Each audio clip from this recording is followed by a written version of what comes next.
Hello, good afternoon, everyone.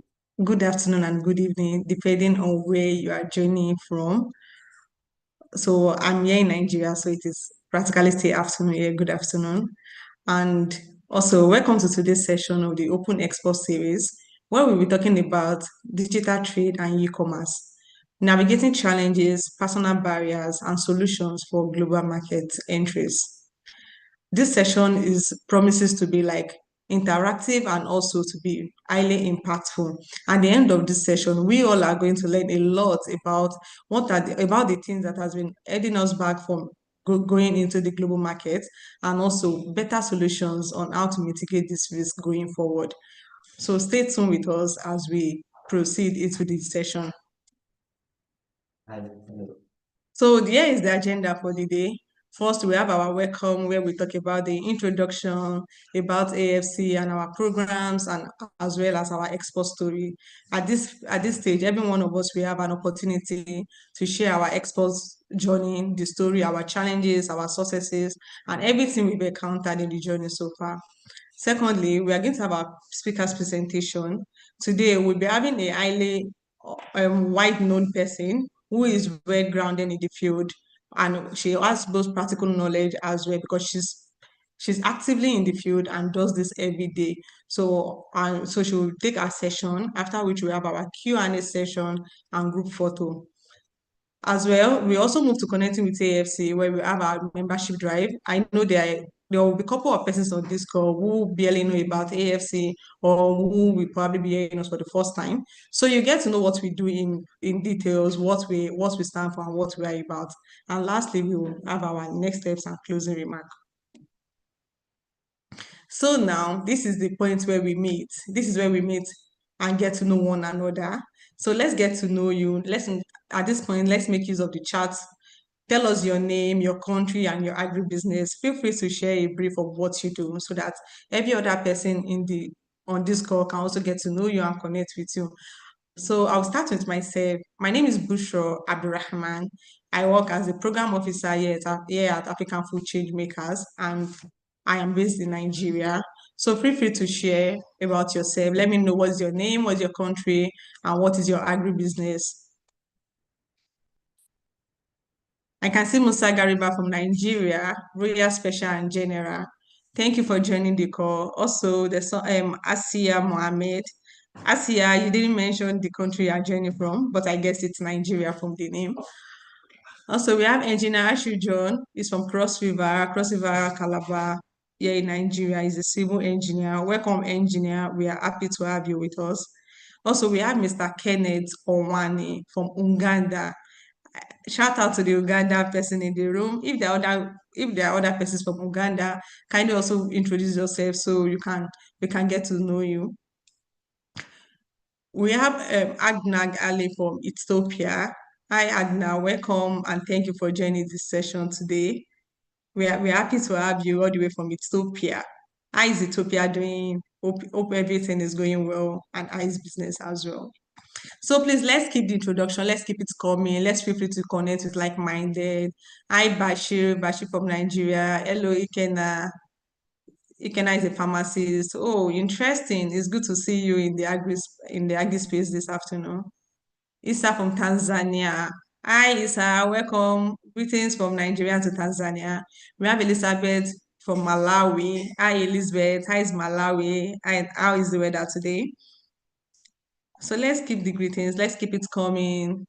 We have Amina Izwaigbe, Amina Rose Food. Hi, Amina.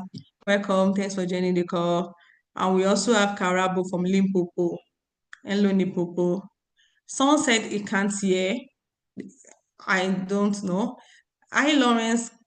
Can any other person on the call confirm if you can hear me? Lawrence said he can't hear, so we can get to know if it is his network. So please, if you can hear, just drop it in the chat that you can hear me. Okay, thank you, Amina. I got your message already. Thank you. So we'll be moving to the next phase of today's session. So this is pulse check. This is where we get to know how you are feeling today. How are you doing today? So drop it in the chat box. Are you happy? Are you excited? Is it cold? It's raining season in some parts.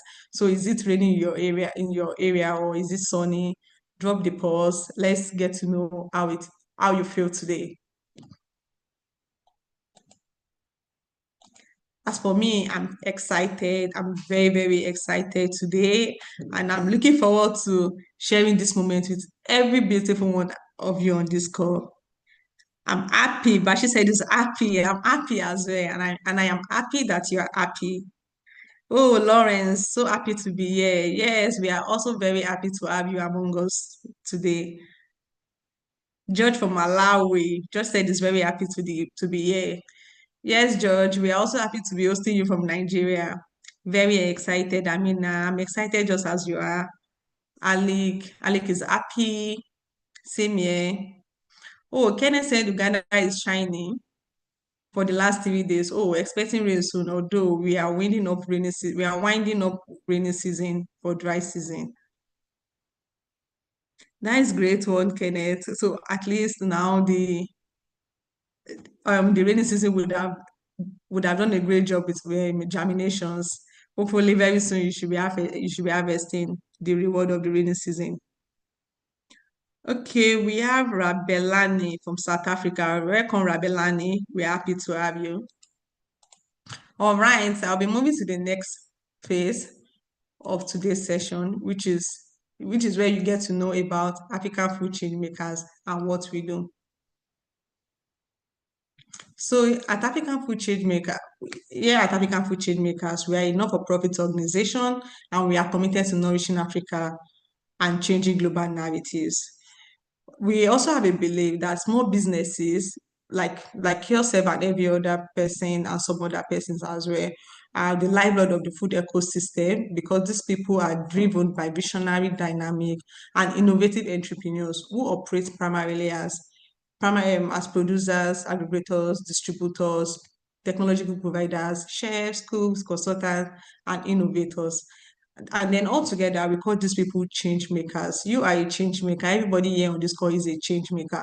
No, irrespective of the stage where your business is, you are a change maker because every little thing that you do contributes to the food landscape and you are making an impact, no matter how small it is. The little things you do today is what comes together to build a nation. So yeah, and we know that these businesses are faced with devastating impacts of climate change, global and local risk, shock, also as microeconomic challenges. So, and these businesses, they need funding, training, market linkages, community of support, which is why we are here. We are here to provide all of this to enable you to have a successful and sustainable business that can feed Africa and the world. And our mission is to enable African entrepreneurs to start and scale resilient and sustainable agribusinesses that feed Africa and the world. How do we do this? We do this by providing training, funding opportunities, exposure, trade linkages, and fostering a vibrant community of change makers. Our vision, there's no room without there's no organization without a vision. So we also have a vision ourselves, and that vision is to see 1 million successful and sustainable African agribusiness that are transforming the food ecosystem and are recognized and respected across the globe. You are one of the million businesses that we are looking forward to seeing. Everyone on this call belongs to that 1 million successful businesses that we are looking forward to. So please ensure that you become a member of community. Stay tuned with us to join us in this journey as we continue to grow. Thank you. So I will call on my colleague who is going to run us through our programs and what we do basically at African Food Change Makers. So I'll pass the virtual mic over to my colleague Chinwendu Gloria Prisbasi. Thank you. Over to you, Gipris.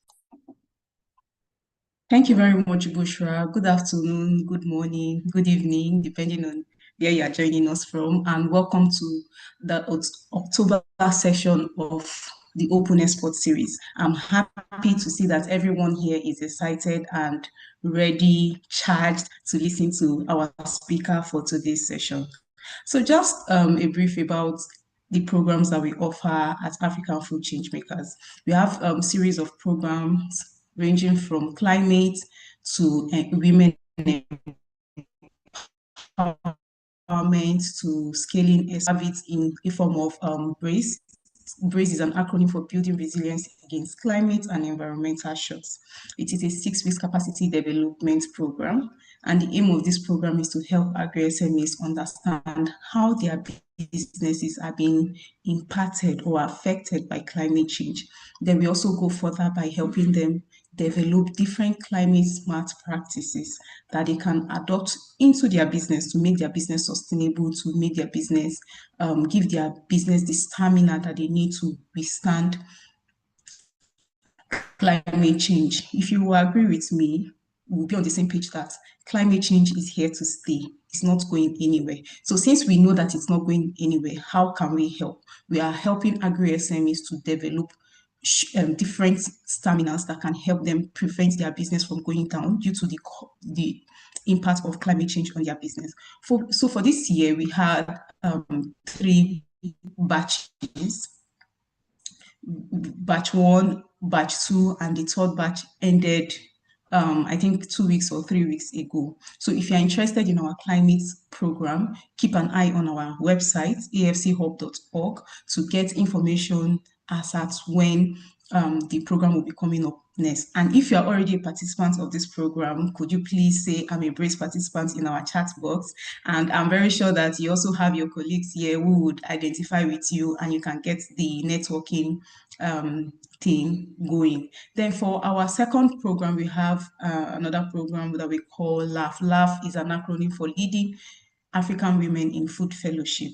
So unlike the BRACE program, which is open for both male and female, the LAF program is specifically for women. If you remember, I said we have a woman, or rather women empowerment program, which is the LAF program. And also unlike the BRACE program, which is a 6 weeks program, the LAF program is a 6 month program that helps train women on different aspects, mentorship, help them to develop skills and showcase them on global chef. So on global stage. So we have this idea that when it comes to global stage, we don't find women at that level. So you barely go to a farm, a very big farm, and then when you ask who is the owner of this farm, I'm very sure that you will be anticipating that a man will come out and identify and say, oh, I'm the owner of this farm, or who is the owner of this big agribusiness. The first gender that will come to your mind is a man, right? If you agree with me. So what we are trying to do with the LAF program is to amplify the voices of women. First of all, celebrate the work that they are doing, then amplify the work that they are doing in the food ecosystem so that the world will know that women are actually doing exceptionally well. They are not just the peasant farmer, they are not just at the grassroots level, but they can also be at the global stage talking policies, issues that affect the food system. So that is what we aim to achieve for the LAF program. Yeah, if you're a woman here between the age of 25 to 40, this program is fully open to you. So keep an eye on our website. Whenever this program comes up, we would definitely share the call for nomination so that you can get yourself nominated for this program. Then our last but not the least program is our Scaling Exports program. So for this particular OES session, I'm going to say that the Scaling Exports program is the meat of today's session. The Scaling Exports program is the mother of OES session, our open export series. What the Scaling Exports program aims to achieve is to get African-made products on global shelf, be it African markets, be it European markets, Asian markets, mention it. Our aim with the Scaling Exports program is to make sure that every agri-SMEs who are producing sustainably, who also have vibrant and nutritious products, are being exported beyond the shores of Nigeria. So that when you also find yourself outside the country, you will not be looking for stores where you can get African products. I also had a friend who once told me that it was difficult for him to get African products. Why? Because it was very expensive, not because he didn't find it there. So if you saturate the market with African made product? Do you think our friends, families abroad will find it difficult eating African food because it is expensive? No. So our aim with the Scaling Exports program is to help agri-SMEs export their products. How do we help them? We help them to know all the requirements needed, how they can make their business even export ready. So it's not just about having a product. Is your product able to, is it up to the standard of being exported? Because it's not any product that they will allow off the border of Nigeria. Sometimes because of the way people package their product, because of the way their moisture content is being applied, we find out that even at the sea level, these products are seized when they are going into the next country. So all these things are the trainings that participants from the Scaling Exports program tend to learn to avoid their products being seized once they leave Nigeria, even teach them up to the moisture content that is required for their products, teach them the certifications that are required when they are going into a particular country. So if you are interested in this program, just like I said, keep an eye on our website, afchub.com, and keep yourself updated on information regarding any of this program. Then to the next part, we also have different podcasts, different documentary, and what are we trying to achieve with this podcast? We are trying to achieve and fade away the idea that Africans are hungry. So if you see on a billboard when they are posting children that are malnourished, the people you see there are Africans, they are blacks. You barely see them using a white person's photo on the billboard for malnutrition. True or true? You agree with me? So what we are trying to do with this changing global narrative program is to tell the world that Africans can feed itself and it can feed the world. So we do it by partnering with content creators, chefs, cooks, different stakeholders in different aspects of the food ecosystem to tell the world that African is not a hungry child. We can feed ourselves and we can feed the world in general. So if you need to listen to any of our podcasts, our jollof rice documentaries, feel free to go to our website, afchub.com. The reason I'm mentioning our website is just to tell you that we have different informations on our hub that you can leverage on to get your business up to the level you want it to be. So thank you very much for listening to me today, and over to you, Bushra.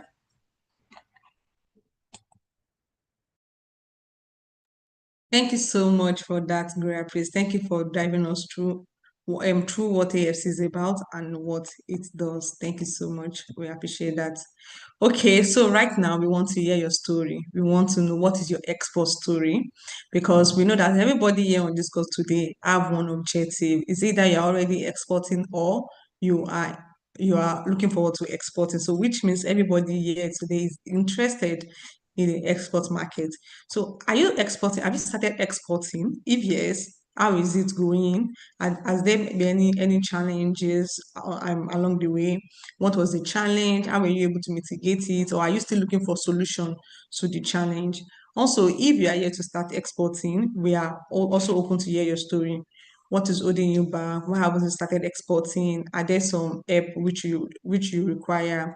Are there some things you need clarity from, whereby you can share, and maybe someone else in the room will also provide solution to that for you? So if you are willing to share your story, kindly signify by raising your hand, then I'll give you the floor to speak. I'm yet to see any hands up. Okay, I can see some hands are up now.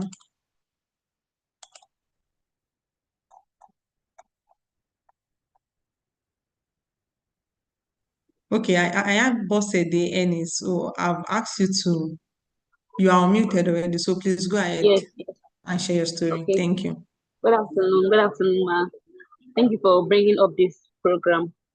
Ennis Bosede. I'm the founder of this food. Can you hear me? Yes, we can hear you, Bossede. So at Ebis Food, we process healthy snacks for Nigeria, for busy young professionals and Nigerians and in diaspora. But ever since I started this business, I've not been able to send my product outside Nigeria. The reason is because most customers, when they ask for a particular product, like kuli, want to buy kuli of or 5 kg, and they hear the amount they're going to pay to ship it, they will say that they cannot pay for that amount to ship just kuli to them, or kilishi or donkwa. So the rate of the shipping fee is kind of high, because people that come to me to buy are not buying large quantity. They are just maybe buying maybe 5 kg, 10 kg, and the amount they are going to pay for shipping is high. So I'm looking at partnering with those shop owners in diaspora to sell my product to them. Those people that can buy in large quantity. So I need help in the shipping fee. Is there any agent? If you have a short agent that can give me to sell my product, I don't mind. So those are my challenges currently that I'm facing now. Why I've not been able to keep my project. The shipping rate is high. The shipping fee is high. And it's air cargo that I do. I don't do seas. Air. It will not get spoiled.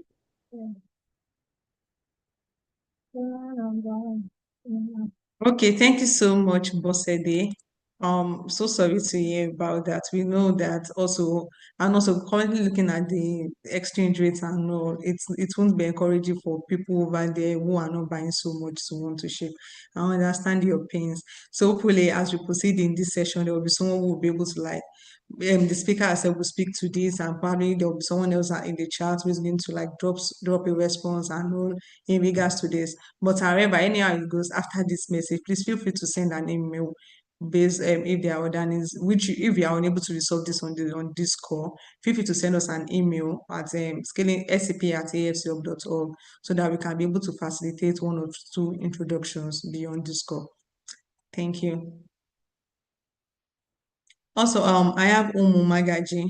Umu Magaji, please, you have the floor. Yeah, good afternoon, everyone. Good afternoon. Thank you for giving me the opportunity. I'm Magaji. My two challenges I have in the exploitation issue, I've never exported before.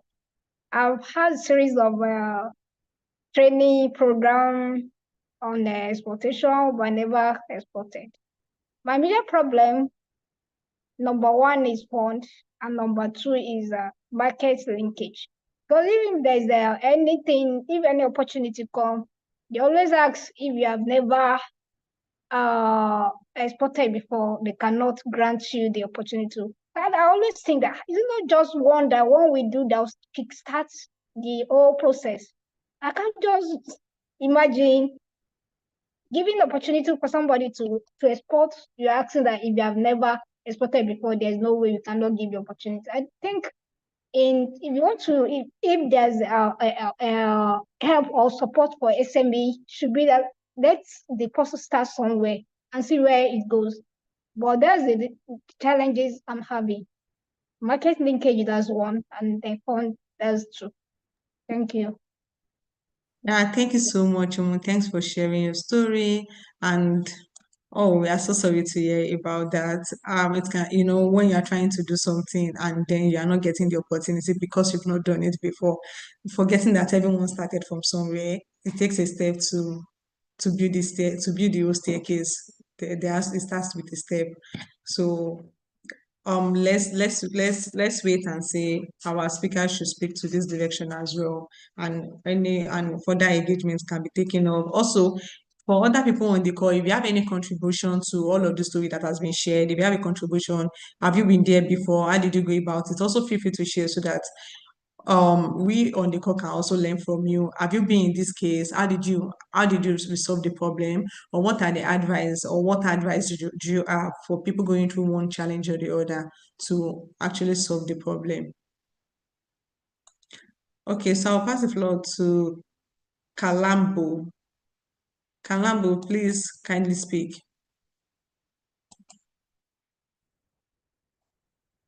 Hi, Kalambo, you are muted.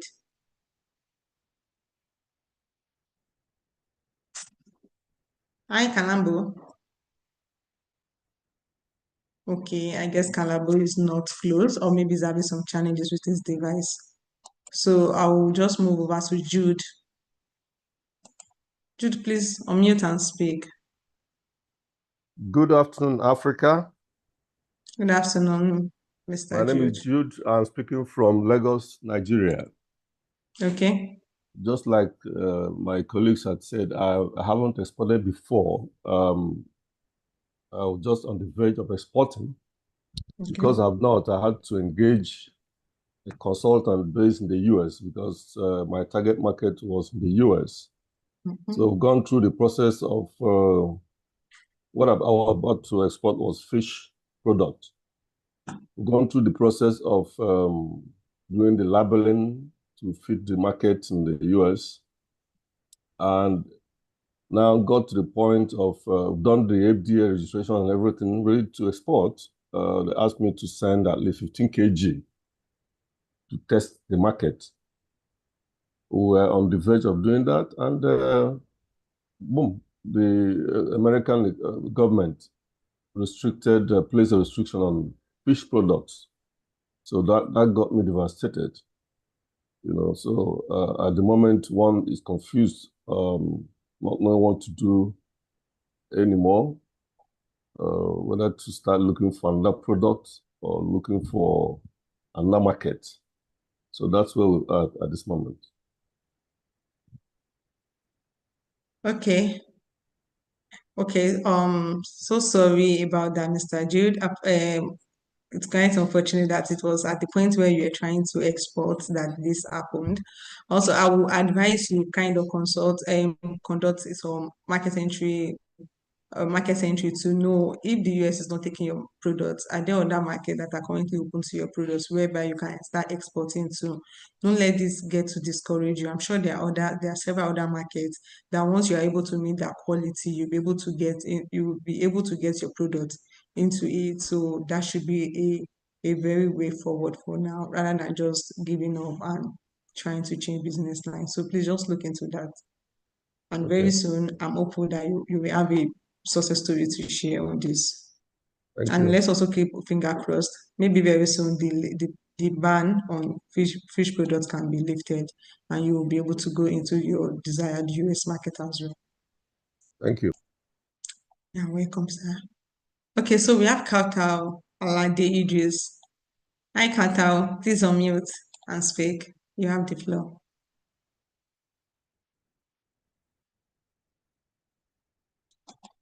Hi, Kautal. Hello, can you hear me? Yes, I can. Good afternoon. All right, good afternoon, Bushra, and good afternoon, everybody. So I want to speak to the two speakers earlier. The first one is, I think what could happen for the lady with the kulikuli is if she tried to partner with people that sells bundles. Like take for instance, there are some people that sells packaged products like gari, rice, and all that stuff. So if she tried to search for those people that do those on Instagram, she can actually sell to those people. So that way, they will buy directly from her. And then from there, she start increasing her quantity. From there, because her name or her label will be on her own package. So like take for instance, in Kautal Foods, what we do is we do foods and beverages. And how we started into the US market was because our own herbal teas, somebody added it to our own honey and other gifts that she gave some people. And that was how somebody saw it. And the person liked it. And from US, the woman sent me a message. So when she saw it, she bought some few herbal teas from us. Then our customers liked it there. And that's how she now became our stockist in the US. Then for the one in UK, she has been in diaspora. So the second lady talked about trying to, you've never tried this before. And they will say that, how do you do this? So what happened is some of the people that, maybe some of your friends or families that have been in the diaspora, you just need to continue to encourage them, because our whole stock is in UK. It all started from, she's been buying palm oil from us in Nigeria before she relocated. So she just said, okay, how about I start becoming a stockist or maybe like a distributor? Then so she bought some palm oil and all-feather rice from us, and boom, a lot of people loved it because she's actually in Bristol. And that's how she started buying. And she started buying, we started selling it to her through air cargo. But because of the costs, the high cost of freight, later she had no choice than to just increase her quantity. And then we started selling it to her through sea. So that way, our cost of shipping reduced drastically. And she was able to compete with those African foods in in the UK there. So what am I saying invariably is that it all starts with you trying to take advantage of your friends and families in the diaspora, also trying to see how you can collaborate with people. So like the AFC platform, the AFC marketplace, you could easily drop it there and say, oh, if you're into food bundling, can we partner? Can I add it? So like us, we could easily reach out to the lady and say, okay, let us add your kuli kuli to our hamper, because we do hamper. So we can add a kuli kuli to our hamper. And if people like it, they'll reach out to her. So that way she can increasingly say, oh, I've been able to export 50 kg of so kuli kuli, or I've been able to export this. So I think that's way that can actually help. So that's my own contribution. Thank you. Thank you so much, Kautal. Thank you so very much. That is actually highly practical and helpful. Boss Eddie, I'm sure you are still on the call and you heard what Kautal has said. And she also said, so she has suggested that you partner with other people who are doing something similar. And also, she said you can also reach out in case you want to put your product in an hamper as well. So Kautal is also on the call. You can engage with her through the chat box. And also, if you're a community member of the AFC Hub, you can reach out to us. You can reach out to her there also, or you drop a message on the marketplace group chat. Thank you so much, Kautal, and we are happy to hear your story. Okay, so we have one person left, Oyelaja Esther. So this is going to be the last person to speak for this session, so that we can quickly move into our speaker session. Okay, so Esther, please go ahead to ask your question. Yeah, thank you so much, ma. I want to appreciate Kata for the last what she said last. I'm very, very, very. I would like Kata to please drop her phone number. My experience has been somehow.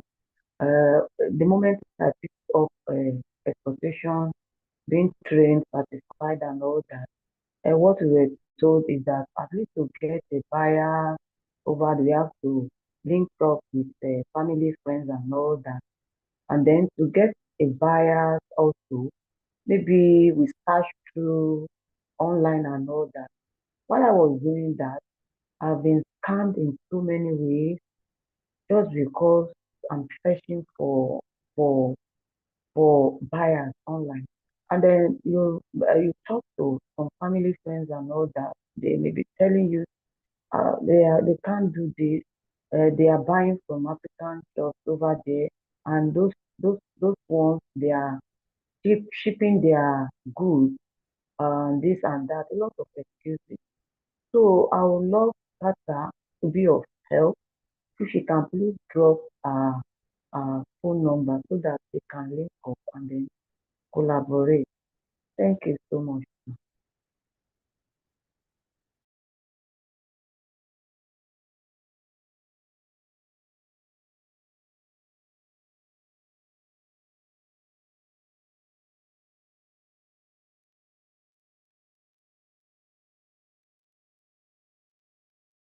Hi, Esther. Good afternoon. Please confirm that you can still hear us. Hello, Esther, are you there? Okay, so I'm guessing that the network must have kicked Esther out.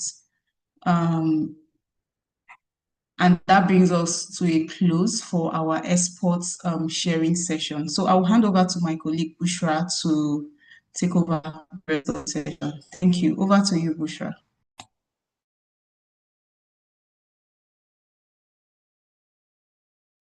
Okay, so thank you so much. Thank you for sharing, Esther. Esther, please, the network at some point we stopped to hear what you were saying. And just like I said earlier, for further thing you would like to share, please drop them in the chat box. And also, Kata is still on this call. She will get to respond to your message in the chat. Thank you. Okay, so now we are moving forward to our speaker session. I'm sure a lot of us are excited and looking forward to meet with today's speaker. And she's the celebrity who has brought us together today, whom we want to drink from our ocean of knowledge. So our speaker for today is Chinwendu Nweke, and she's the founder and CEO of Bridge Merchant Enterprise. Chinwendu is she's an agri-tech Chiwendu Nweke is the founder and CEO of Bridge Merchants Enterprise, an agri-tech company reducing post-harvest losses and improving farmer incomes through technology-driven supply chain solutions. Since founding Bridge Merchants in 2020, she has engaged over 1,300 youths, exported 2,000 plus tons of agricultural products, and supplied more than 20,000 tons of grains. She has received multiple recognitions, including the Youth Global Changemakers Award at the World Policy Forum in Berlin 2023, Aurora Tech Award finalist 2023, AFA Nigeria Youth third place winner also in 2023, and also AFA International Youth Next Generation Africa Fellow 2024. Also, she also won the AgroAg National First Runner of 2021. Chiwendi is also a US Tech Women Fellow in 2022, an alumna of the Acumen Angel Awardee in 2023, and a participant in the Faith Foundation Scale Up Agribusiness Accelerator. CIBC in Abidjan, and the 2025 Leading African Women in Food Fellowship. But that is by the African Food Change Makers. With a background in geology and over 8 years of agribusiness leadership, Chiwendu is passionate about building sustainable food systems, empowering farmers, and driving inclusive growth across Africa. With a virtual round of applause, please let's welcome Chinedu to today's session. Let's show our excitement. How do we feel to have her on the call? Let's drop it in the chat box. Also, let's also react. Let's show our love, and let's get to know that we are really excited to have her on the call today. Good afternoon, Chiwendu. Thank you for joining us today. We are delighted to have you with us, and thanks for honoring our invitation. We are very much open, myself and everyone on the call, to listen attentively, interact, and learn from you. Thank you so much. Thank you so much, Bushra. Thank you, everybody, for having me. I'm really, really privileged to be in the midst of persons who are interested to scale whatever they're doing in the agribusiness sector. So all these plenty of accolades and everything they've written, let's just turn it down. So we're going to be having a very, very realistic conversation today about agribusiness. I will be sharing my screen. Yes. So please confirm if you can see my screen. It is coming up. Okay, yes, we can see it now. All right. So thank you so much. And today we'll be talking, first of all, about digital trade and e-commerce and how we can navigate challenges, our personal barriers, and the solutions for global market entry. Because agriculture is a very, very technical, it's a very easy sector, but it's actually very technical. Easy in the sense that on paper, it looks like something that can be easily done until you've taken it directly to the field. When you get to the field, there are a whole lot of simulations that would happen, and you actually need to think on your feet to be able to solve these challenges. But for the purpose of this conversation, we're going to be streamlining our conversations to digital trade and e-commerce. That means every single thing that has to do with selling digitally to people across border, irrespective of the country you're in, and how to go about it. So the major, yes. So the major emphasis after this would be that I would want you to take away points on where you are and the things that you are going to do to get you to where you want to be. So if you're looking at my screen, you would see a whole lot of debris, a lot of wastes. This is the normal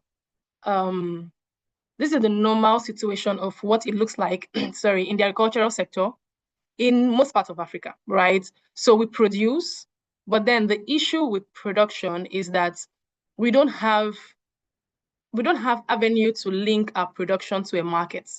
And most times it brings us to a point where we have a lot of waste. And these waste are things that could easily be converted to food. So I'll be talking to 3 sets of persons in this conversation. The first set of persons are people who deal on commodity. The second set of persons are people who have products. So if you're looking to export a commodity like, let's say cocoa, cashew, you're very much welcome. Then the third set of persons are people who actually are looking to have startups who are going to be creating digital solutions. So it's all encompassing. So we can't actually focus on one and leave the other. For you to sell digitally, it means somebody has to create a platform for you to sell those things, or you can decide to create a platform for yourself, right? So I would start by saying that the new gateway to global markets now is digital trade. Prior to when we had the invention of social media, the invention of applications, software applications, it was really very taxing for you to be able to reach out to people in other countries, cross-border. It's even as hard as having information on what to do. We know the agribusiness sector still has a lot of lags in terms of information, which means you need to know somebody who is already in the sector and is willing to let you in on those information, because most of the information that we need are not readily available for us to just search on the internet or search on AI and ask AI, please, what and what should I do? And then get a lot of detailed response from them. You might get a clip of it, but then it's not the totality of it, because by the time you start the process, you now notice that it's a lot different from what you actually bargained for, right? And talking about global trade, right? It is increasing.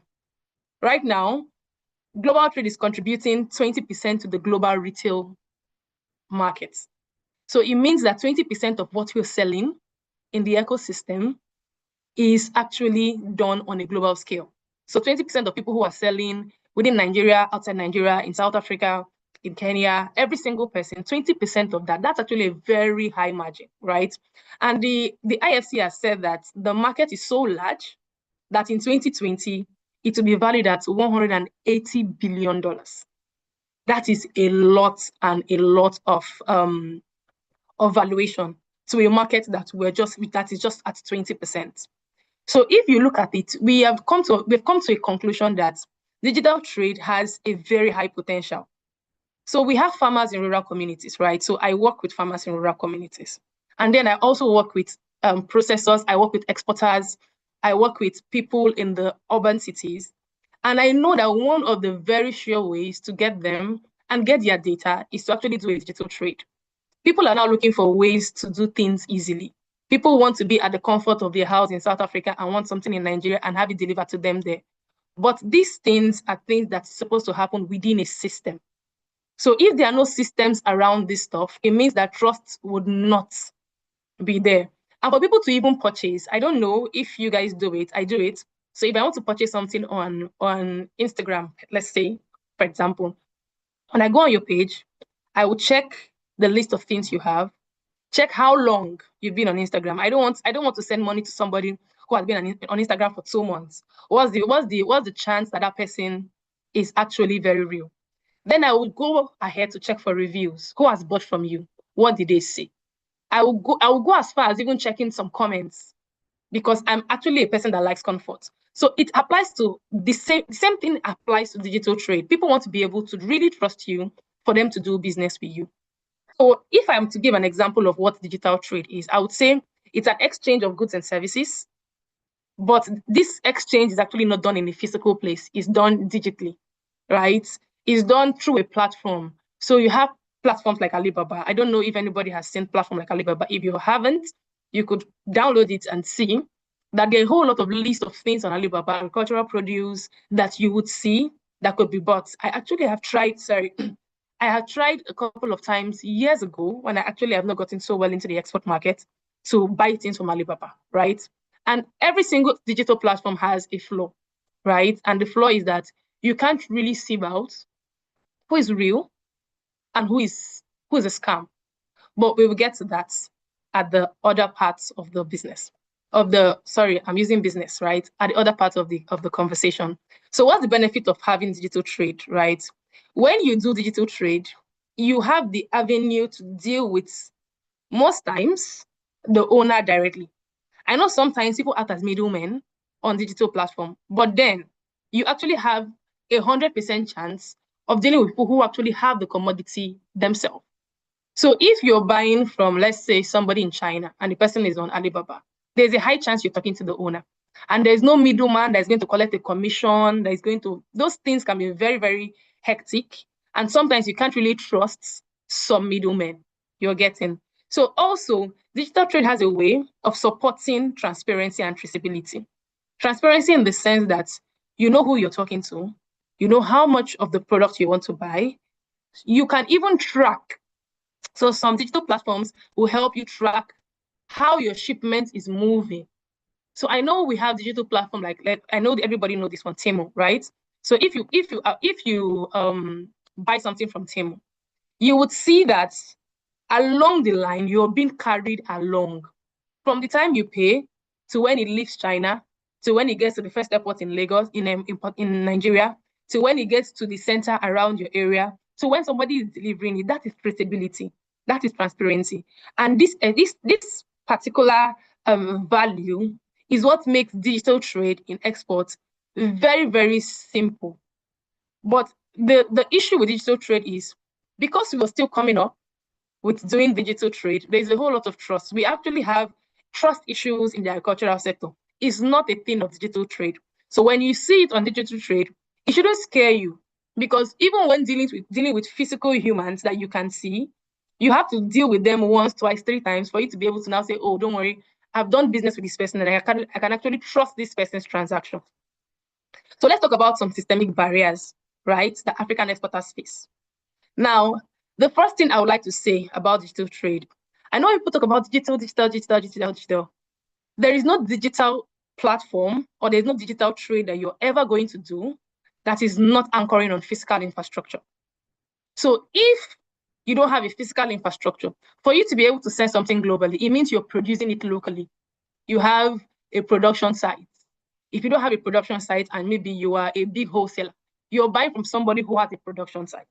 So there is no digital trade, there's no digital platform, there is nothing that would work if you don't have system and structure that are already working physically.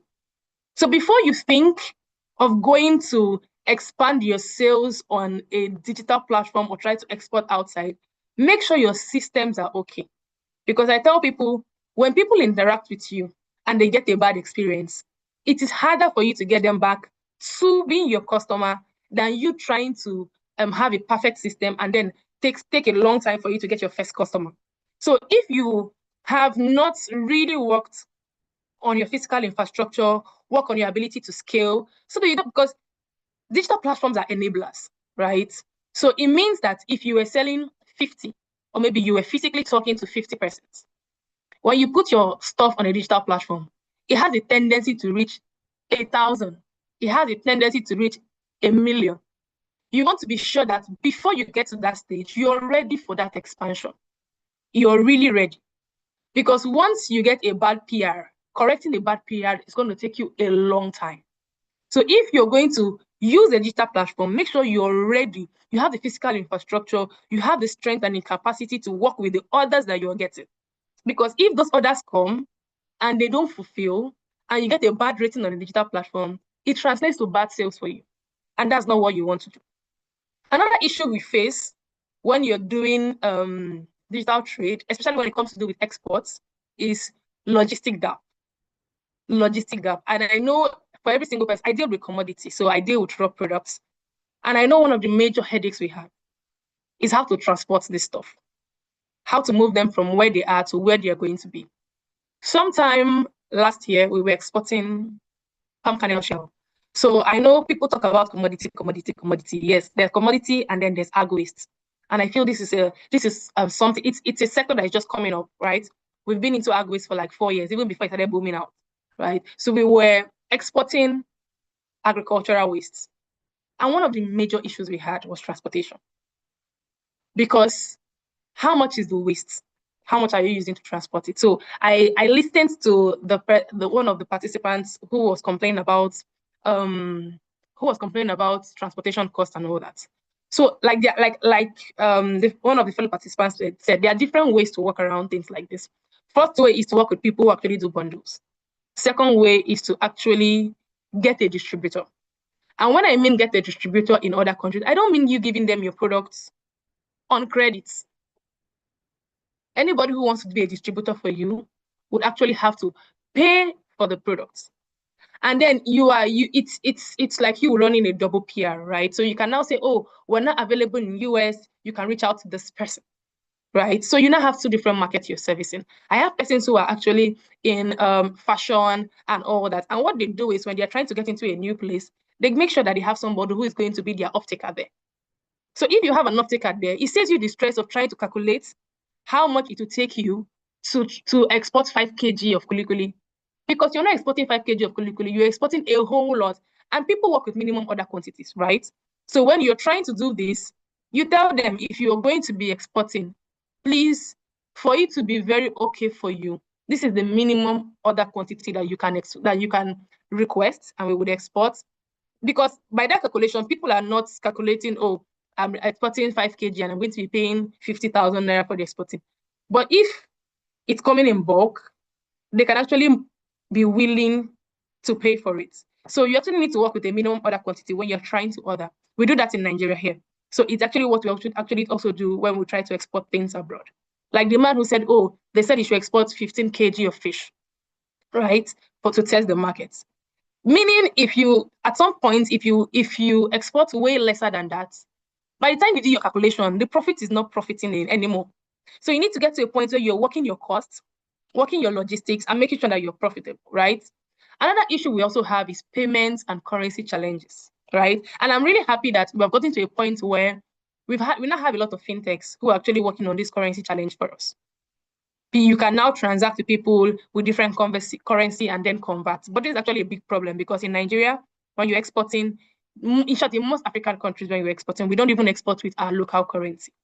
So what you do is you need to find a way to get FX in either USD, Euro, or pounds, or sometimes in China yen. But I don't think China yen is really that much of it. And then this is actually a challenge because you need to now start sourcing for it. You go to the banks, there are issues with we don't have enough USD and all that. Even when you try to even apply for a Form A, it takes a long time. And everything is transaction based. Because when you're talking to clients abroad, they assist their timelines to it. So they tell you, oh, this is the time, okay, we want you to give us a time that we should have the container in our country. So when you give them a time and then you're facing issues with payments, you're facing issues with infrastructure, these are things that can actually tilt the balance for you. Also, talking about regulatory and compliance, this is one of the biggest challenges people face. And when you're working with an exporter or you're looking to export, most of the times you need to check out for regulatory compliance in both countries. Also, limited access to reliable digital platforms. Like I was talking about some of the digital platforms we have. Who are you interacting with? Who is the person? How do we even vet that this person is real? These are some of the barriers that we face in exporting. And this is not even in the African export stuff. It's a general stuff. So I will give a very practical example. I had a client and he requested that we supply him hibiscus flower. And we did the hibiscus flower. So if you follow me on LinkedIn, I rant a lot about real life issues in the agricultural sector. So we supplied him the hibiscus flower, faced a little bit of challenge with logistics here in Nigeria, but then we're able to meet up. And then he shipped it. Do you know that the person who was supposed to offtake the container in Dubai crashed out? And he had a full container of hibiscus, had paid money for logistics. The hibiscus flower was already in another country. He was even counting as demurrage. Selling it was a problem because people wanted to be sure that people prefer buying things that they started from the beginning of the transaction. He didn't want to sell locally. Selling locally will entail that he would go take a warehouse in Dubai and start selling 1 ton here, 2 tons here, 3 tons here, a lot of things. So what did he do? He recalled back the container to Nigeria and then put it at an auction at the port. So these are a lot of challenges that could come out. But your ability as a founder is it's how quick you can navigate challenges, how quick you can think on your feet, try out the best possible way to come out of a situation. Would I say export is easy? Nah. But I would always tell you that you face challenges, new challenges every single day, in terms of payment, in terms of regulatory, even in terms of increase in prices, because we're a dollar-dependent country. So it's depending on dollar fluctuation sometimes. Or are we talking about Nigeria, where we can come out with, the people can come out with policies today and say, oh, you have to pay so amount of tariff on this, and this. And we're privileged because if you're dealing with raw commodities, it's way easier because your tariff is kind of fair. It's kind of fair. So let's talk about personal barriers to digital trade. So because I said that digital trade has a physical infrastructure part of it. So people have limited digital literacy. So the amount of persons who are even aware of how to even navigate the space is very limited. Are we talking about online frauds? I know a couple of us would have had issues with online frauds. The credibility. Because even when you become a first-time person on the application and people go there and see that you don't have a star, how do you convince people that you're real? How do people actually believe you that you're real, right? So these are things, limited visibility to global buyers. So sometimes because you actually are on this platform, when people want to buy from you, they search. And I was telling somebody, working on your digital footprint is a big deal these days. If you check some of the embassies now, they now ask for social media accounts. So even when you talk to persons, you talk to investors, you talk to people, the first thing they do before they will look at your CV, now they go search you online, search you on LinkedIn, search your page on Facebook, search your page on Instagram. They scroll through and they start to see. Whatever they see there gives them a lot of insights to your credibility. So these barriers are things that we can easily navigate if we just get the right information on how to actually do these things. So let's talk about how we can actually, the focus areas you actually need to work on when you're trying to go into this whole digital trading digitally. You need to have a digital skill, right? So if you don't have any idea of how to navigate digital space, there are different platforms where you can learn how to do these things. Different platform. Make sure you're solid. Sorry, the light just went off. Make sure you're solid on the things that you ought to do, right? And then documentations. In some cases, if you're going for from Nigeria, you would need some people would ask for phytosanitary documentations. So documentations can differ. If you're going to be exporting commodity, you would actually need SGS certifications because they want to be sure. People abroad, it has gotten to the point that even with our Nigerian SGS now, some exporters or some importers in other countries don't trust it. So what do? They will tell you to send it to the SGS in their country. When the SGS in their countries works on the commodity and gives them a certificate, that's when they will believe it. Because now, even down to certifications, we now have certification frauds. People actually are now doctoring certifications. But you need to be aware of the certification you need for every single product you're trying to push out. What you need, what's the basic thing that you actually need, and what is the extra thing that you need? Would your exporter or the person importing, would the person you're exporting to be a basic kind of client? Or would the person need a lot of other things to be able to say, oh, okay, this person is legit? You actually need to work around it. And if you actually look at the AFCTFA, their portal, there are a list of things on their portal that you can actually get enlightenment from.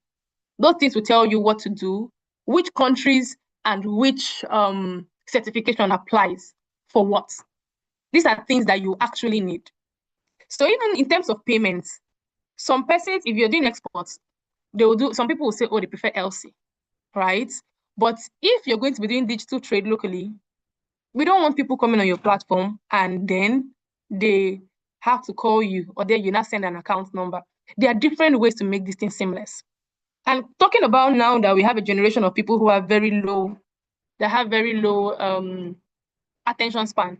So the attention span is that people want to be sure that they can go through your process very seamlessly. So if it gets to a point where they are going to be getting a hassle in terms of payment, there's a high chance that the transaction is going to cut off at that point, right?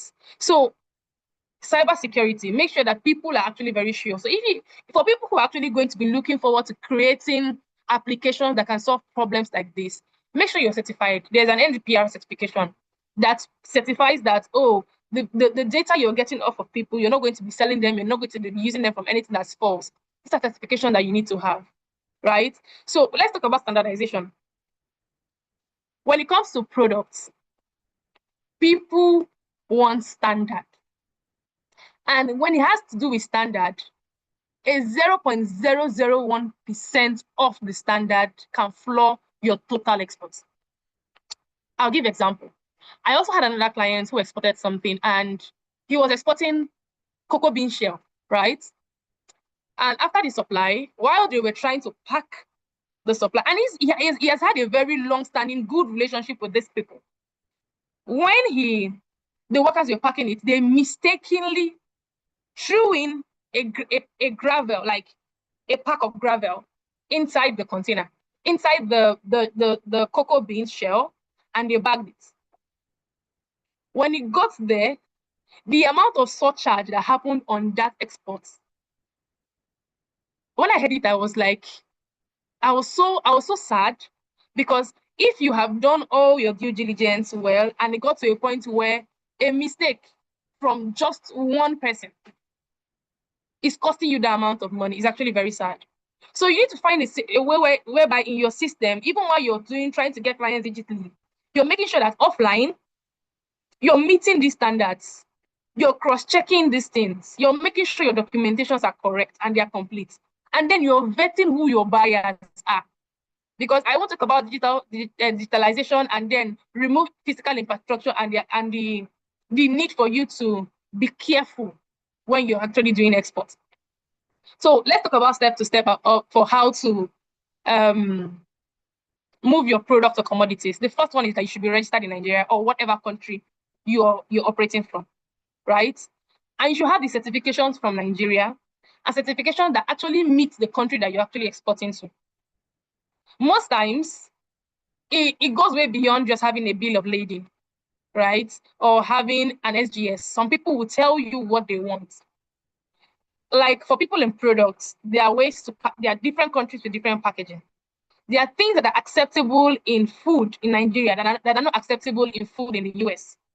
In short, the European market is stricter in terms of exports. So there are a lot of things that even the US market would accept that the European market would not accept. So you need to be sure of, you make sure that you're passing your products through lab analysis to make sure it meets the standard. Because if you don't, there's a whole lot of trouble in front that you actually would have been able to avoid just because of, just by doing the right due diligence. So when you're doing it, make sure you're checking not just Nigeria. Oh, I have certification from Nigeria. Oh, I am NAFDAC certified. I am SON certified. All those things, if you check it, Standard Organization of Nigeria. It didn't say Standard Organization of Kenya or Uganda. So you need to be sure that your product is in line with the both countries. Now let's talk about cost to cost. When you've certified all this, you've packaged it, your products, your commodities, they've met standard. For your commodities, you have your LTS, you have your phytosanitary. When you've done every single thing, you now do cost to cost. You research costs till the final delivery. That's what people don't know. I've had people who exported and they came out with a loss in terms of product. They say, oh, I am packaging popcorn. I just sent out 50 kg of popcorn. Or I just sent out 100, 1,000 packs. If your costs around your exports is not translating, because you need to be able to export it at your costs and make sure that it is the price of what people can actually afford in the country that you're sending it to for people in products. So if it is 50 naira today in Nigeria, by the time you add your costs, it's going to jump to 1,500 naira. By the time it gets to there, to the place where people are going to buy it for retail, is now around $50. It means you have to go back to the drawing board. Like I said in the beginning, the the bulk work of it is not in just exporting. The bulk work of it is down behind at your feet, where you're doing the main business. Because exports is one side, digital trade is one side, making profit is another part of it. You're in business for profit. So if you have done your registration, you've made certification, please check your costs. If the cost is not tallying, go back to the drawing board. Check other ways you can try to mitigate costs. Sending it by 5 kg, is it more expensive? Oh no. If I do increase it to a 25 kg pack, who is the people that are going to be buying it today? The people that are going to be buying it, will they be able to afford it today? Because you don't want it, everything has a shelf life for people in products, right? So some commodity have 1 year shelf life, some commodity have 6 months shelf life. You don't want your product on the store and it's there for 6 months and nobody's buying it. It means the person that has bought it from you will not buy again. So, and you need to be very competitive with your price. So you have to make sure that your cost and every single thing is tallying. Because in commodity, in Nigeria, we're buying, let's say, cocoa. Cocoa currently has dropped. It's currently selling for like 7 million, 7.2 million naira. The international price is around, let's say, 9 million. If I export it from that 7 million and add my exportation costs and it gets to Germany, would it still be profitable for me? These are things that you need to do. Then work on your digital presence for credibility. People would not come to Nigeria to check and say, okay, I want to go to your office. They want to be at the comfort of your house and see how you run your business in your office. So they want to be able to access for you online and say, oh, I can see something online. So I don't know if you can just do a quick exercise. If you're with your phone, go to Google and search your company name. If something drops and you're contented with what comes out, you're good to go.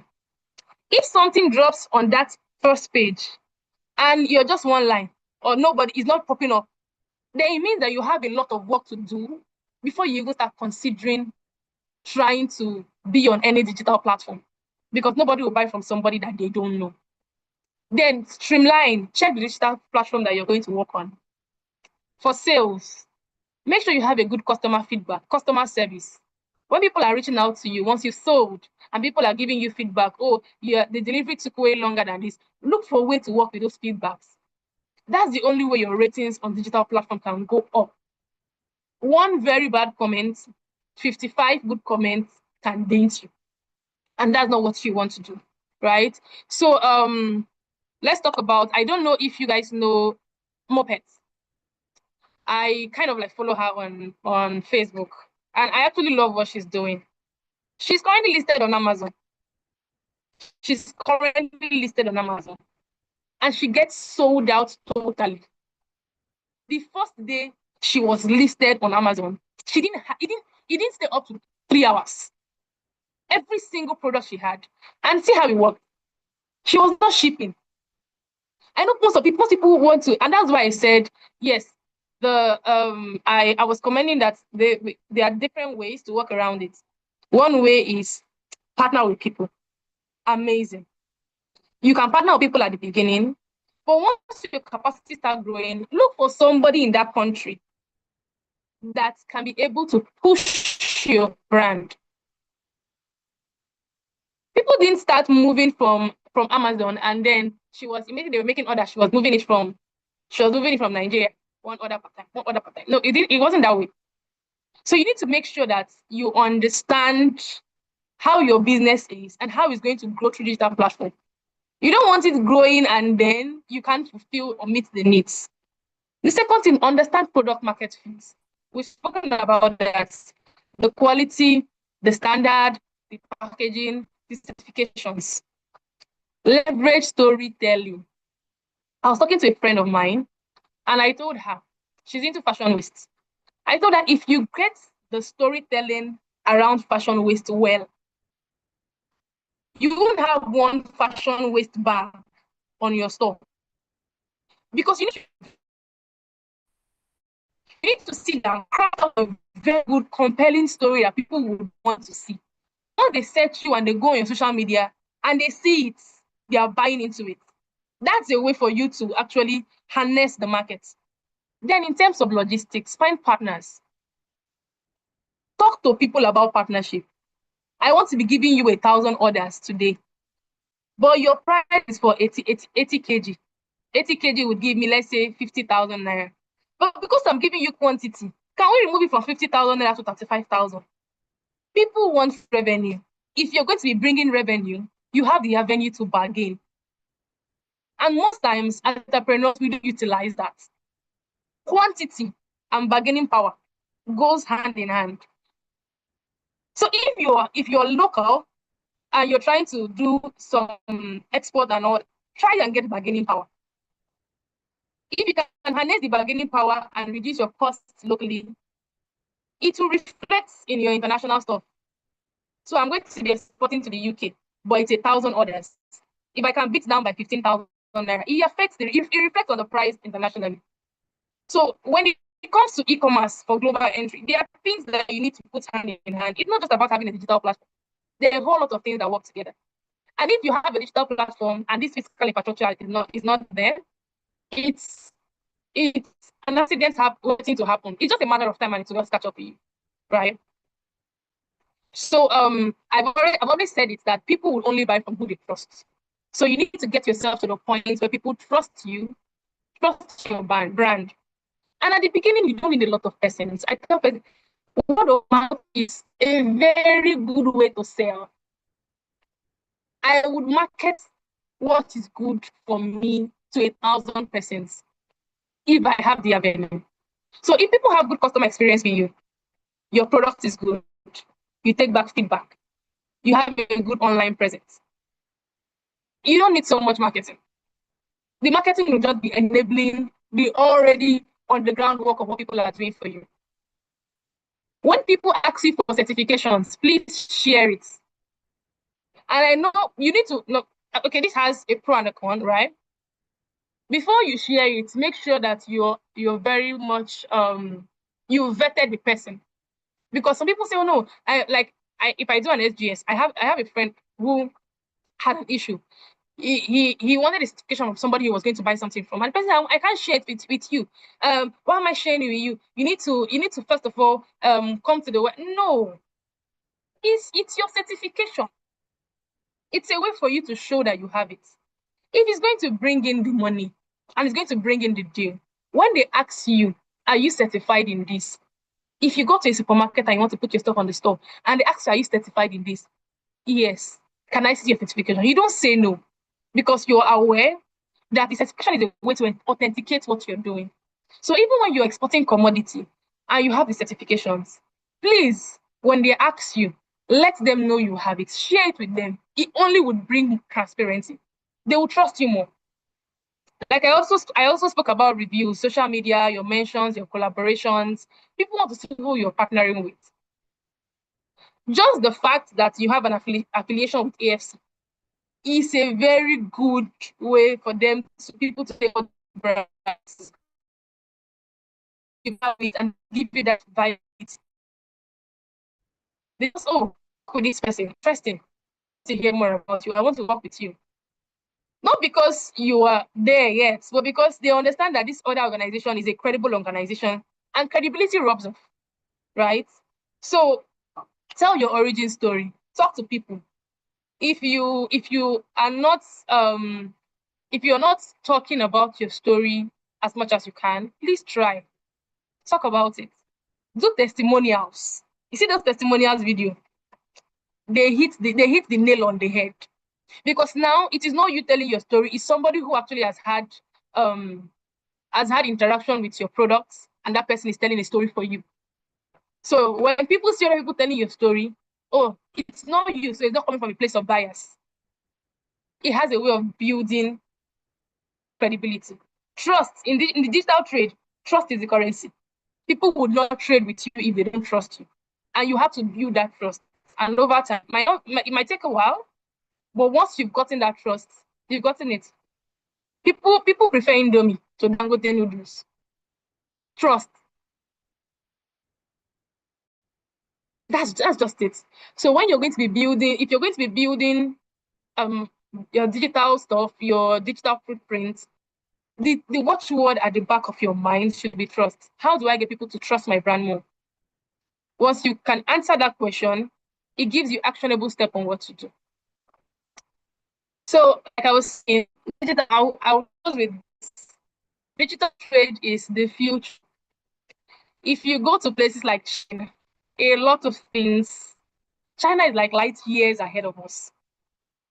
China, Japan, Korea, and the Asian country, they've gone so far away that we're finding ways to catch up.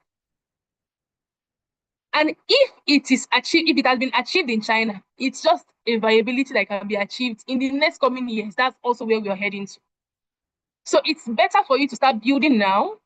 So when you get there, when we get to that point, you're not building at the point where you should be harvesting. I would also tell you that systemic barriers, personal barriers, they come, but you need to be ready. If you have a readiness already, you've already done all these things. When the barriers come, you've already solved 80% of it. All you're doing is just trying to find ways to navigate through it. And finally, I would say that we would always learn. Everything is a learning journey. Once you digitize one process, one platform, once you build credibility, over time, you'll face challenges, but then you find a way to work around it. And I would end with this. If you ever have a bad PR, if something ever happens and it's a bad PR on your brand, what you need to do is please address it in the first 24 hours. Something happens, somebody has a bad experience with you, with your company, don't leave it for 3 days. Don't leave it for 1 week. It shows that you actually don't care about your customers. So what do? Address it in the first 24 hours, and then don't come from a defensive point of view. If you're going to address it, you can bring reasons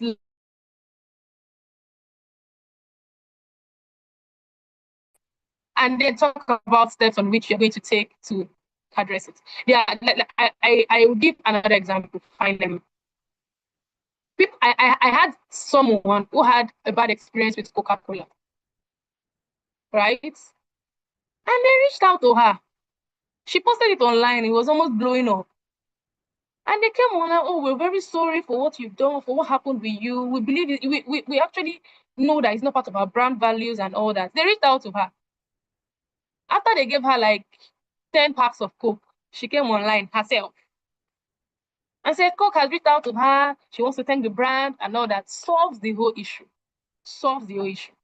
So if you have any questions, I am available to talk about it. Hopefully AFC is going to arrange another class for documentation, and then we can break down the kind of documentations, when you need them, how you need them, and then we can just move around that. Well, this is my contacts. My name is Chiwendunweke Augustina. You can follow me on LinkedIn. You can follow me on Instagram, and this is my email in case you have questions and you want to reach out to. I'm open to answering questions, and if you have questions, I'm here.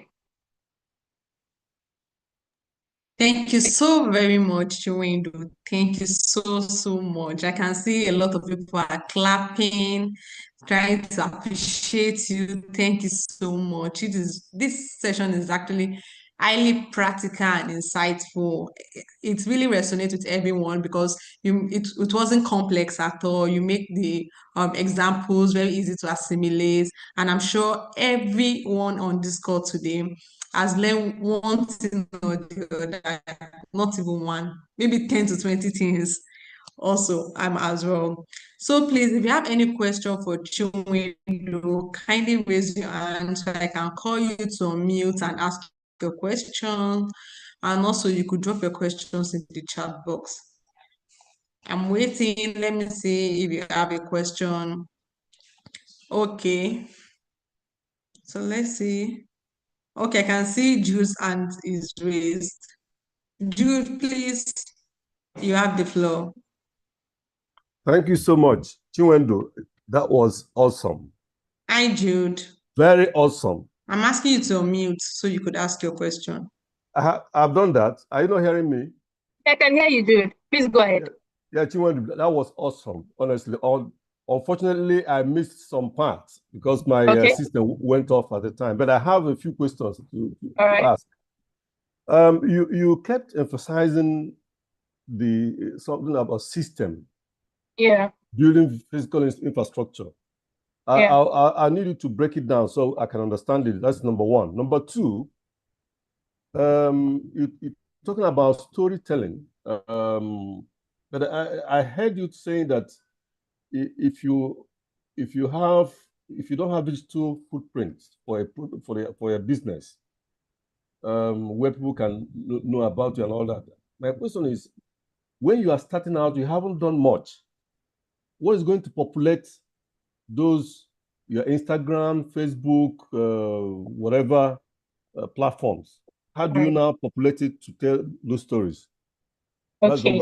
number two. Number three. I hope I don't forget. So I think I need to Oh, get okay. Okay. Okay, let me answer the two, and then we Okay. will now ask the other one. So the first Okay. thing about system and structures, right? System and structure is basically your processes, your physical processes, right? Make sure, because it's something they call a standard operation document. A standard operation document is a document that you've highlighted what your process looks like. If somebody makes an order, what's the first thing I do after I get an order? After we get the order, we go to look for the products. We reach out to one person, two person, three persons. We pay for the products. After we're done paying for the products, we organize logistics. Who are the logistic partners we reach out to? Once we reach out to those partners, we move them to this particular warehouse. We move them to the ports. Reach out to this person. A standard operation document is something that helps you so that in case you're not there, if any other person picks up that document, they are able to go through the same process without having an issue. If you cannot replicate your process over time without you being there, then it's a problem. So what it means is you create a system, a process where there is a documentation to different processes. Like for my startup, I have documentation on onboarding agents. I have documentation on sales. I have documentation for farmers. I have documentations for trainings. If I'm not there, something happens and I get an order. All somebody needs to do is go through my documents and they will get exactly the exact same results. So these are Wow. systems you need to put in place. Because most of the times as founders, we do a lot of try and error. And I understand that with time, we learn on the job. So when you learn on a job or you learn something new, put it in your process document. So somebody does not make that exact mistake again. Because in agriculture, one mistake can cost you millions of naira. And you don't want to be there. We don't want it to be that is when you're not there, your workers go and do something and then it costs you money. So that's for the system and structure. Talking about your social media page. Before you go on, Chinwe, All right. is there any way you can share with us template Yeah, definitely. of this so we can use it to You can reach build out to our the own. AFC team and then they will reach Okay. out to me and then I'll share with them. So Okay. talking about your social media page, right? I know you're not there yet. Your social media page doesn't have to be a technical thing. When you talk about social media, you feel like, oh, it's technical. It's just something that you need to do. It can be your process in the morning. Oh, you woke up in the morning, your people are bagging. You're bagging commodity. You video it, you put online. You're loading commodity. You video it, you put online. They are loading your containers. You put it online. You write some articles. It's just something to make sure that there's an activity on your social media page. I don't know if that's actually how it is. And over time, because you've done this over time for different products, for different this and different that, you now have a blueprint that people can actually fall back to. I see. Fantastic. Okay, the last question I was going to ask, you emphasize on costing. Costing, yeah. That somebody can overcost on the cost and all that. Yeah, cost. On that one also, do you have a template? Because there are so many elements of cost in this business. Is there any way we can also have a template that we can be checking one after the other, and to capture what we can capture and all that? So it's different. It's different for every business, right? I know, I do commodity. What you need to do is, for you to get your costs, you need to research on what you're paying for. Costing is what you're paying for. Every single thing you're going to pay for till it gets to the hand of your customer. That's your cost. Make sure that everything is captured. Because sometimes we don't we don't maximize our process enough. So profit will seep out from some places, because if you capture every single thing, you now know where you need to work on. You know where you need to bargain. You know what you need to take out. You know what partnership is going to solve to reduce. And then you can now arrive at a final cost that can be friendly to people who are going to be buying it. So I don't know if that answers your question. Okay, thank you so much, Chiwindo. I'm sure Mr. Jude has gotten responses to his questions.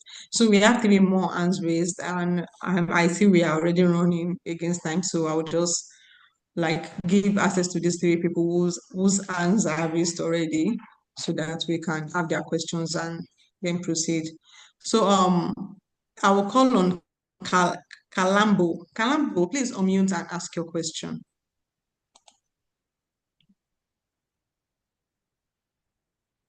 Hi, Kalambo. Can you hear me? Okay. Yes, we Yeah. can hear you. Please go ahead. Thank you. Okay. I was trying to share my story. I'm Pato Kalambo from Malawi. I was trying to share my story at the first, but then network issues. So first of all, I want to appreciate the presentation. This is one of the best presentation I've ever attended to. Thank you. Also, I want to appreciate AFC for this, for the export open export series.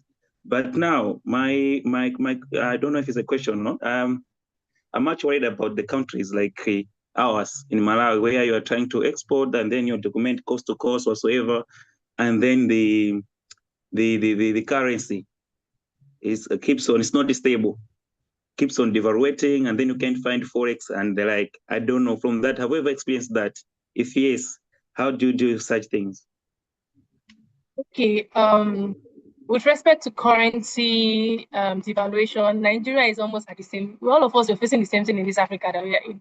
I don't think there's any country that is not facing this. Okay, maybe some countries' currency are better than others, but also Nigeria actually has the same issue. So in terms of access to, I don't know how it works in your country, right? But for us here, we make sure that we do so before it gets to the time. So you have access to apply for a Form A or a Form M, right? That gives you access to USD at the bank rates in Nigeria, right? So if you're going to be exporting, you won't actually have an export account.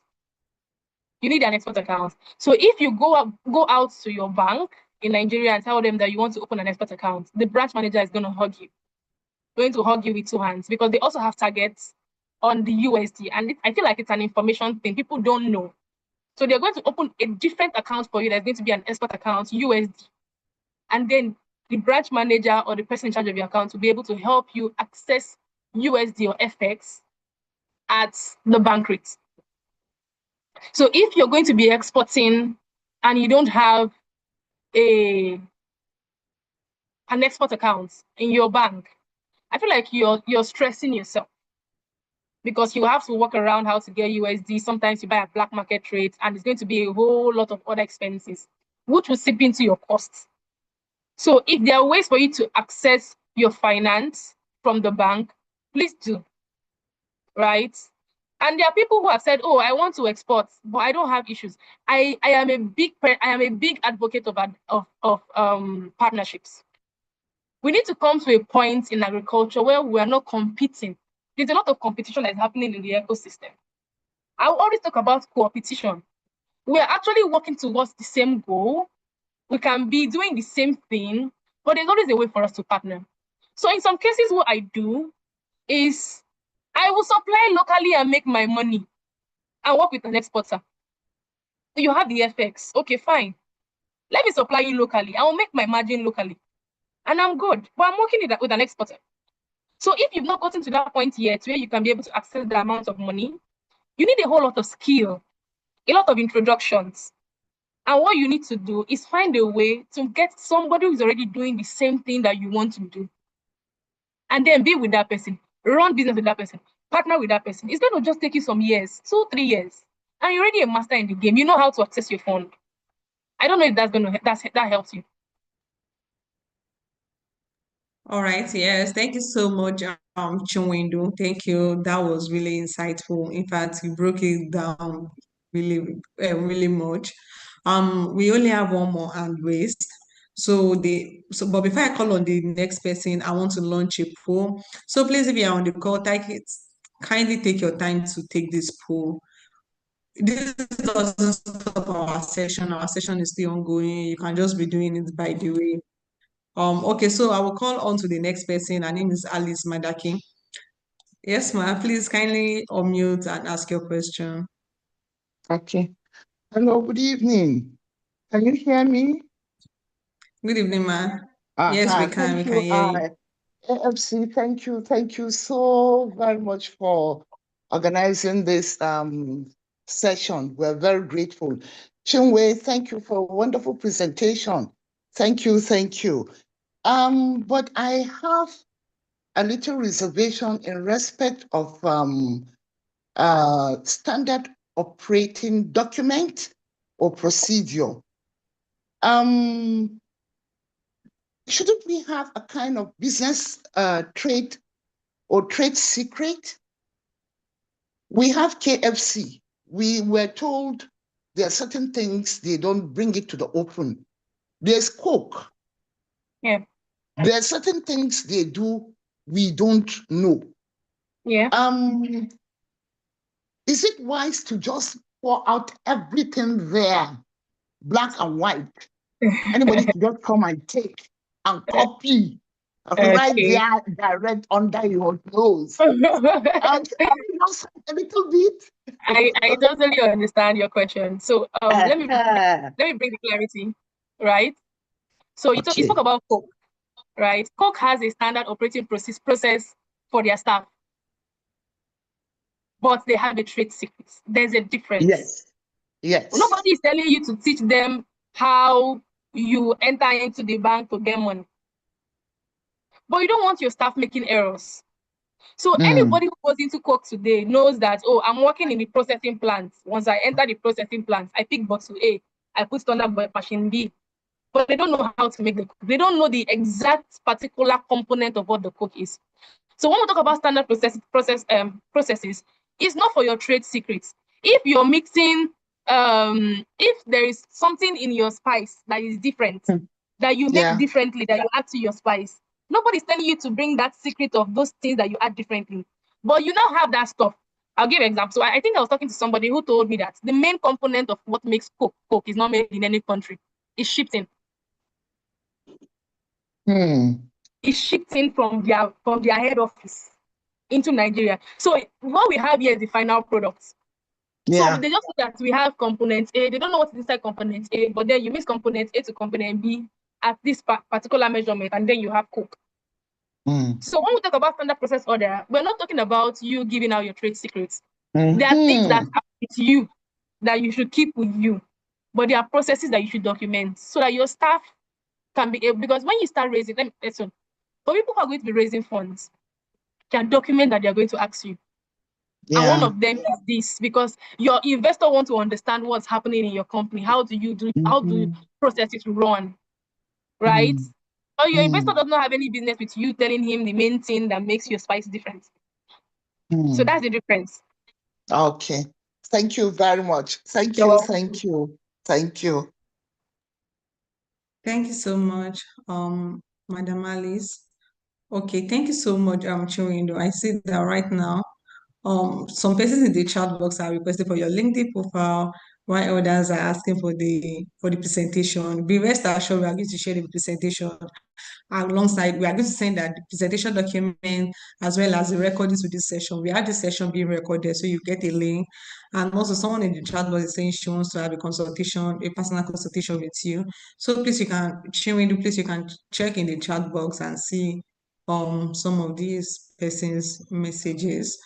And also, we have a question from someone drops in the chat box that is saying, can this presentation be adapted to someone who is into cattle farming?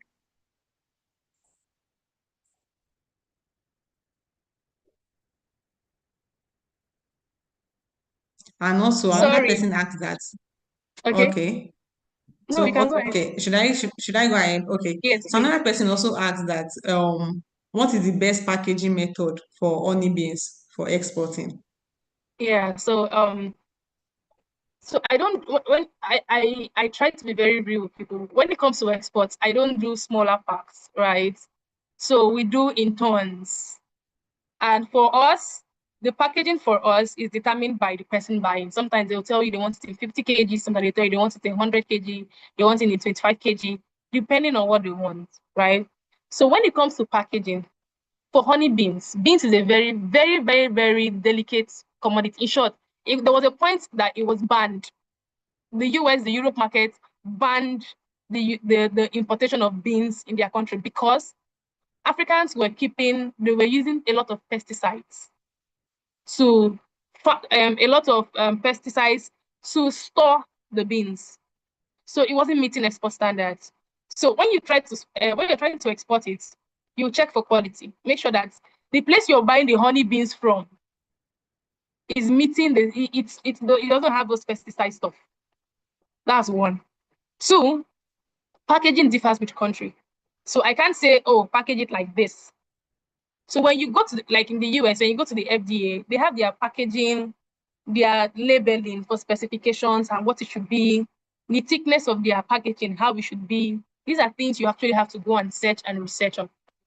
But I have people, in case you, I'm going to give this out, in case you need, I have somebody who has taken her products to almost the 54 countries in Africa, and she's actually in the European market as well. So if you want sessions with her, I could reach out to her and facilitate one or maybe another meeting so that people who actually have products and they want to go can actually just have their conversations with her live because she has a lot of products. She has a variety of over 200 products, and most of her 200 products are gone across the shores of Nigeria. So that could be a follow-on conversations. My email, I'm going to share my email in the chat box. So I can't specifically tell you, oh, this is the packaging that you need. You just need to know what works for the country you want to export, and then make sure that your packaging fits into that. So I hope that's fine. And for the person with animal husbandry, right? I sincerely, I sincerely don't have so much experience with animal husbandry. When it comes to crops, count me in. But I know someone who actually is even working on exporting beef, right? So I think you should be in a better place to actually have conversations with you. You can reach out to me and I'll do the connection. And he's a very chill person. He definitely would want to talk to you about it. So please reach out. All right, thank you so very much, Windu. We appreciate the time in which you have taken to Thank be with us you. today and also to break down all of these intricacies around e-commerce. And just for everybody, I want us for everybody on the call, I want us to like appreciate Chiwindu. Let's react, let's drop our appreciation in the chat box. Let's give her a shout out. Let's appreciate her. And also, as some of the key takeaways, she said, digital trade, that when it comes to digital trade, people need to trust you to patronize you. So even if you cannot remember everything she has said, hold that at the back of your mind that for you to be patronized on this when it comes to digital trade, they have to trust you. And how do people get to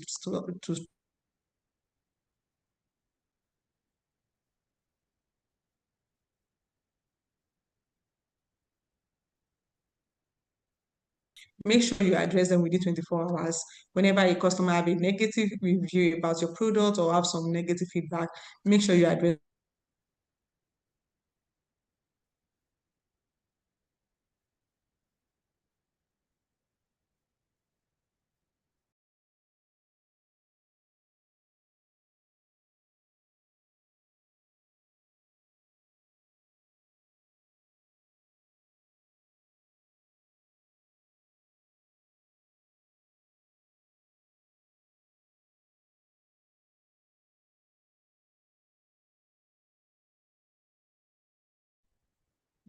Okay. Yeah, so you don't need to have everything at once. Just ensure that you keep going. you keep building, you keep growing, and you keep doing what you love doing. Thank you so much, Chiwendu. Please, before you leave us, we would want to have a group picture with you so that when people are reaching out to you, they can also attach this to say, oh, I was in your last session with African Food Chain Makers. This is me here. So please, everyone on the call, let's turn on our camera. Let's put on our most beautiful smile because we'll be taking a picture with Chiwendu. And if you intend to reach out to her, also ensure that at your own end, you also get a screenshot of this photo session, which you can use to reach out to our WhatsApp or LinkedIn or wherever. And you can even post this after the session, writing your key takeaways, tagging AFC, tagging Chiwedu, telling the world what you've learned so far. So this is also one of the ways of putting yourself out there. So please let's put on a smile. I can see we are not smiling. Please let's put on a smile. It's a beautiful day. Okay, my team members on the call are currently taking the screenshots. So I think we have just one more to go. All right, thank you so much, everybody.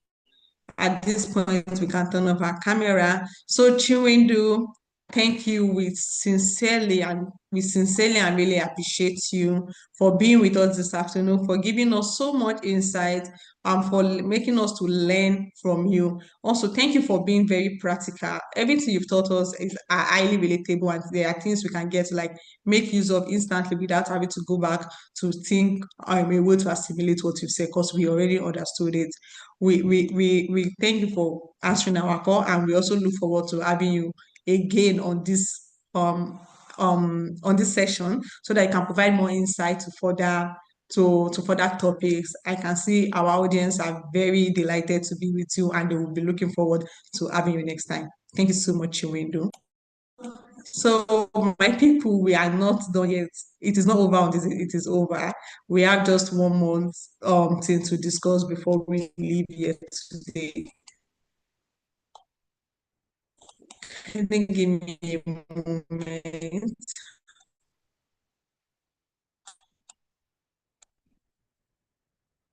Okay.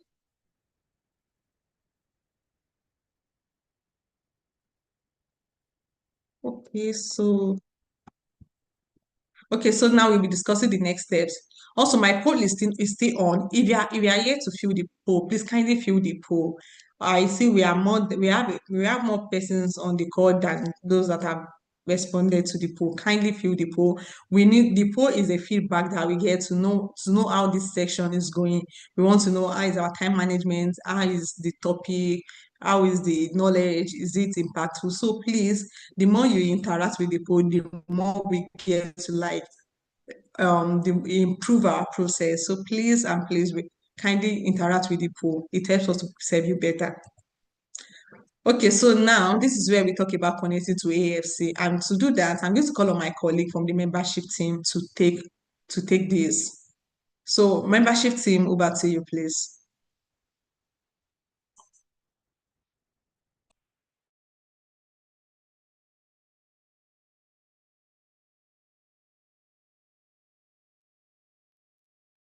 Hi, Bushra. Please confirm that you can hear me.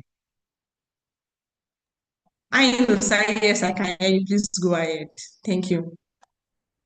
Thank you so much. And also a big thanks to everyone on the call. As a tradition at AFC, we don't do a program without our membership drive. And I believe at the earlier stages, my colleagues, either Bushra or Gloria, have said one or two about African Food Chain Makers itself. And just to buttress that point, at African Food Chain Makers, we are a membership hub. We have community members from across 49 African countries and presently a total of over 8,500 members on our hub. Community provides members with a lot of benefits, including access to strengthening and scaling their businesses. We help our entrepreneurs to prepare to enter new business markets, especially across Africa and the globe. We also give our members access to referral opportunities, to speaking engagement, to exhibition opportunities, and also to funding opportunities on our website. So as a member, you have a designated opportunities page on the hub, where you can access resources from data resources to funding opportunities to capacity building opportunities, and also to event and networking event that you can attend. And as an organization, we implement programs ourselves, programs that helps to build the capacity of members across different sectors, from value chain addition to climate resilience to trade and exporting, even to gender inclusivity. I can't see the screen, but while the screen is coming up, I'll just continue to speak to what we do. Also, we have our marketplace where members can showcase their products on the website. As a member, you have access to the marketplace. You can upload your product or services.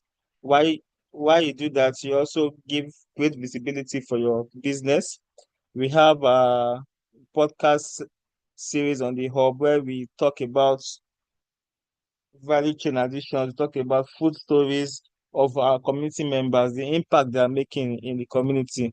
So these are a lot of opportunities that we give to our community members, and all this cannot be possible or to become part of the AFC community. And it's very easy to become a part of the community. I'll just take us through that in the next slide. You need to be familiar with what we do at AFC, and you can do this by following us on our social media, our Instagram, our LinkedIn, our Facebook, our also getting familiar with the AFC website, www.afchub.org. Once you do that, you'll be taken to a landing page where you see our activities, our initiative, and all our mission and vision statement as well. On that landing page, you will see an icon that tells you to click to join the community. When you click to join the community, it takes you to a registration page where you'll be required to answer some specific questions about your business information or your personal information. Please, it is important that you fill those information with the most precise answers so that we can be able to to approve your registration and review it on time. Once you've filled those information, it's important that you click on submit button at the end of the page so that we can automatically get a notification of your registration. On our hand, we review your submission for about 24 to 48 hours, then we confirm your registrations.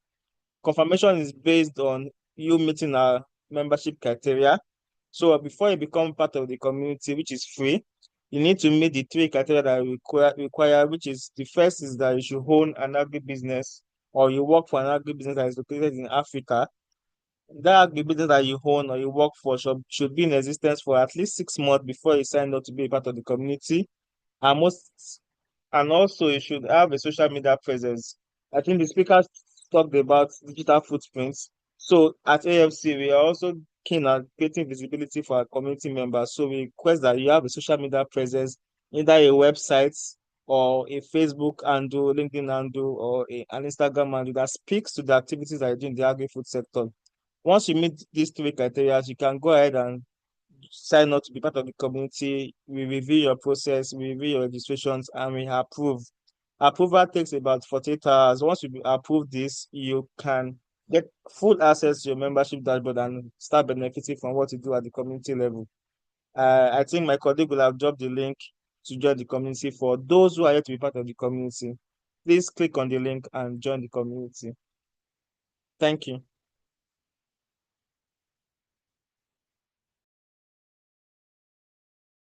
Thank you so much, Nusa. Thank you, everyone. So you heard about how you can become a member of the community. If you're a member of the community, you will have access to other entrepreneurs. We're a community of over 8,000 agri-food entrepreneurs across Africa. You'll be able to interact with these members. And as you can also see, and like you mentioned, we have a marketplace. Can you see these are products listed? Today we talked about e-commerce, and this is exactly what we are talking about. If you're a member of our community, you get to have access to the AFC marketplace where you upload your product and buyers from all over the world can get to see your product, get to know how much is being sold for and all. And they can connect with you directly from that platform. They can get to connect and interact with you directly, either via your WhatsApp platform or any of your active trading channel. They're able to come to your inbox to place some orders and discuss business partnerships with you. So if you're not a member now, hurry up now, hurry to register and become a member so that you can have access to all of this. We also share funding opportunities, trade leakages, exposures, and we do other programs beyond this Open Expo series. We have the First Thursday program where we also bring experts on the call to talk to you about everything around the agricultural value landscape, and as well as the agri story that comes up also every quarterly. We have a lot of initiatives that you get to learn from, not just the Open Export series. You can see how interesting this session is. So that is for you to know that every other of our sessions are also as interesting just as this. And also, if you are a member already, but you are not yet taking advantage of this membership, this members marketplace, please go to your membership dashboard and interact with it. Get to upload your product, put your price list, put everything that is required so that it can show on the front page and people can get to start buying your products online. You start from sorry. This is a step for you to get into the international market. Okay, so we are moving to the next step. So we will just say you should stay connected. Thank you everyone for staying with us from the beginning of the session till now. We want you to keep enjoying us by having access to our trainings, having access to our programs, having access to our community and to everything that we do. So for you to keep enjoying this, ensure that you join. We've talked about being a member of our community. Follow us on all our social media handles. We are on Facebook, we are on LinkedIn, we are on Instagram, and we are on Twitter. Feel free to connect. We are everywhere you go. Just type African Food Change Makers. You will definitely see us. We are unique. We don't have any counterpart organization. We are African Food Change Makers. And as you can see this logo at the right corner of my screen, that is how you see it there, boldly written there. And also subscribe to our newsletters so that you can keep receiving all opportunities that comes from us. So thank you. With this, we have come to the end of today's session, and we look forward to meeting with you again next month for the November series. It promises to be more exciting and exciting and insightful. Ensure you connect you register and that you attend. Thank you and enjoy the rest of your week. Bye everyone.